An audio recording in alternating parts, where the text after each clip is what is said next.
আসসালামু আলাইকুম। আশা করি সবাই ভালো আছেন। আমি এখন রয়েছি ভেড়ামারায়। তো ভেড়ামারায় একটি দোকানে দেখা পেলাম যে দোকানে বিভিন্ন রকম মাটির তৈরি জিনিস বিক্রয় হচ্ছে। বিশেষ করে আপনারা যেই সুন্দর, সুন্দর রঙিন জিনিসগুলো দেখতে পাচ্ছেন এগুলো সবই মাটির তৈরি ছোট, ছোট ব্যাঙ। এখানে তাল, আম বা বিভিন্ন রকম ফল যেগুলো রং করে এখানে রাখা হয়েছে এগুলো এখানে পাওয়া যায়। দেখতেও অনেক সুন্দর লাগছে। এছাড়া আপনারা মাটির তৈরি বিভিন্ন জিনিসপত্র এখানে পেয়ে যাবেন। এই দোকানটির লোকেশন হচ্ছে ঢাকা বাস কাউন্টারের ডান পাশে। এছাড়াও আপনারা এখানে মাটির চুলা, মাটির ফুলের টব, মাটির ব্যাঙ, হাত পাখা, কাঠের তৈরি চুড়ি রাখার স্ট্যান্ডও এখানে পেয়ে যাবেন। এছাড়াও এখানে সুন্দর, সুন্দর মাটির প্লেটও পাওয়া যায়। এখানে সুন্দর, সুন্দর মাটির ফুলদানিও রয়েছে।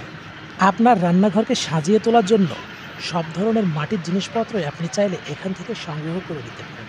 এখানে মাটির তৈরি সব ধরনের জিনিসপত্রই পেয়ে যাবেন ইনশাআল্লাহ। তো সবাই ভালো থাকবেন। আল্লাহ হাফেজ।